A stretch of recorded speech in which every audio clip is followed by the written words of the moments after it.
Xin kính chào quý vị. 8 tháng đầu năm nay, xuất khẩu cá tra Việt Nam sang các thị trường đạt gần 1,2 tỷ đô la Mỹ, giảm 34% so với cùng kỳ năm 2022. Kim ngạch xuất khẩu cá tra tháng 8 năm 2023 đạt 170 triệu đô la Mỹ, giảm 13% so với cùng kỳ năm 2022. Mức giảm 13% trong tháng 8 đã thu hẹp so với các tháng trước đó. Các tháng 5, 6, 7 ghi nhận giảm 23 đến 36%. Mặt hàng chủ lực xuất khẩu cá tra Việt Nam là cá tra thuộc mã 0304, trừ sản phẩm chả cá và surimi, đạt 973 triệu đô la Mỹ, chiếm 82% tỷ trọng. Theo sau đó là các sản phẩm cá tra sống, tươi, đông lạnh khô thuộc mã HS03, trừ cá thuộc mã 0304, đạt 192 triệu đô la Mỹ, chiếm 16% tỷ trọng, và cá tra chế biến khác thuộc mã 16 đạt 20 triệu đô la Mỹ, chiếm 2% tỷ trọng. Về thị trường tiêu thụ, tháng 8 năm 2023, xuất khẩu cá tra sang các thị trường chính như Trung Quốc và Hồng Kông, Mỹ, EU, CPTPP tiếp tục giảm hai con số.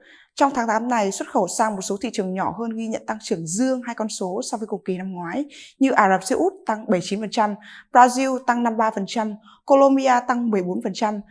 Thị trường Trung Quốc và Hồng Kông 8 tháng đầu năm nay mua 378 triệu đô la Mỹ cá tra của Việt Nam, giảm 30% so với cùng kỳ năm ngoái. Tính đến hết tháng 8 năm 2023, riêng thị trường Trung Quốc nhập khẩu 354 triệu đô la Mỹ, giảm 31% so với cùng kỳ năm 2022. Trung Quốc, Hồng Kông là thị trường tiêu thụ nhiều nhất cá tra Việt Nam, liên tục dẫn đầu các top thị trường nhập khẩu nhiều nhất cá tra Việt Nam từ năm 2019 đến nay.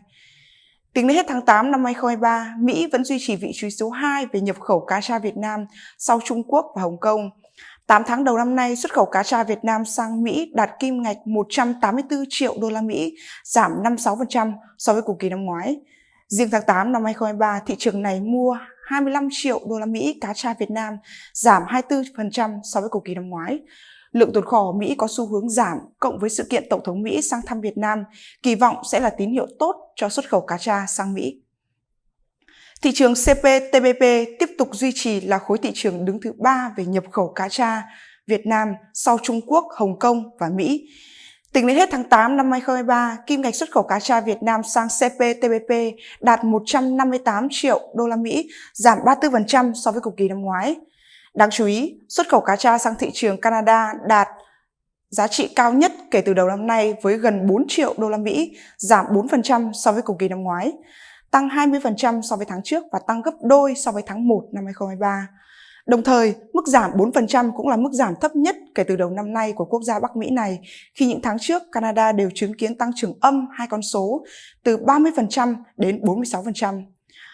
Trong bối cảnh sụt giảm chung, hầu hết các thị trường trong khối CPTPP cũng giảm nhập khẩu cá tra Việt Nam từ 1% đến 47%.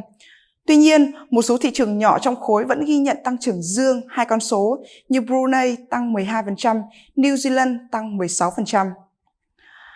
Ngoài ra, thị trường EU 8 tháng đầu năm nay nhập khẩu 115 triệu đô la Mỹ cá tra từ Việt Nam, giảm 22% so với cùng kỳ năm ngoái.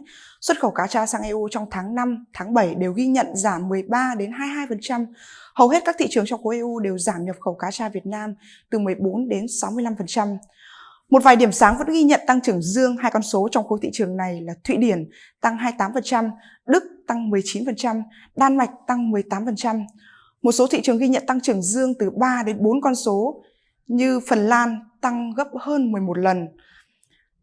Tại hội thảo quốc tế ngành cá tra do VASEP tổ chức trong tháng 8 vừa qua, trong khuôn khổ VietFeed 2023, ông Ong Hằng Văn, Phó Tổng Giám đốc Công ty Cổ phần Thủy sản Trường Giang, nêu lên điểm lớn nhất của ngành là thức ăn phụ thuộc quá nhiều vào nguyên liệu nhập khẩu.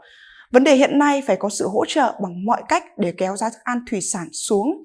Bộ Tài chính nên xem xét và đưa giá nhập khẩu nguyên liệu thức ăn chăn nuôi về 0% thay vì 2% như hiện nay. Bên cạnh đó, doanh nghiệp ngành thủy sản cũng cần được tạo điều kiện để tiếp cận với các gói tín dụng ưu đãi trong bối cảnh khó khăn hiện nay. Bản tin nhận định thị trường của VASEP đến đây là kết thúc.